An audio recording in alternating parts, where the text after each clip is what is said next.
Is this a pivotal few weeks, David? You've got Spurs and Villa and City to come before a game with Chelsea. Yeah, they all are really in the Premier League. Big games this period for us is sort of good games, big games. So we'll go into them looking forward to it. Hopefully play better than we did in midweek. But if we pick up the results we'd done in the weeks previous to, then I'll be happy. Spurs have won 7 out of 9 under Harry Redknapp. Do you sense that they're going to be, or re-emerging as one of those teams that are going to be challenging yourselves to where you want to be this season? Well, did you not think Spurs would be challenging?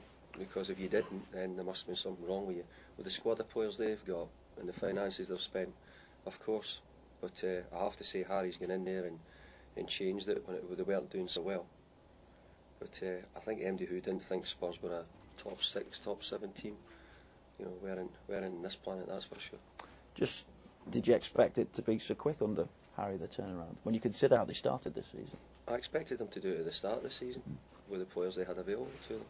But Harry Redknapp's done a brilliant job getting in and getting them up, because obviously I'm sure there was a lack of confidence, but he's quickly got that up and running. And Harry's not daft, he knew he was getting into a club with really good players and a good squad of players. Is that again as well the way that they've turned things around, an indication of the competition that you are facing once more to finish round about where you did last season? Well, that's what happened in the summer, wasn't it? No, there was a lot of clubs spent or improved their squads because they wanted to try and finish in the top 4 if they could, but if not, then they wanted to try and overtake Everton. We finished 5th last year, so there was a lot of clubs vying for that position if they could do, and many clubs have spent quite a lot to try and do that. With that in mind then, I mean, what do you view as the achievement this season? Would it to be finishing where you were last season, or lower, to consolidate, if you like? Would that still be seen as an achievement? I don't really want to put end on that at the moment, because I'm not sure, but I've always said my first job I want to try and win the league, and until that's gone, then I'm always going to say I want to win the league. With regard to going down to Spurs, it's no longer the bogey ground it once was for this club. You turned that around in the last few years.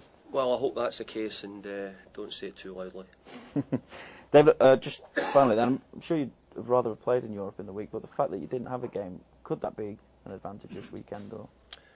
No, it's not an advantage to me. I think that we prospered from being in Europe, and I miss it. And I was fortunate enough to see some of the games in the UEFA Cup, and for us I think it was an important part of our development, and we're missing out on it this season.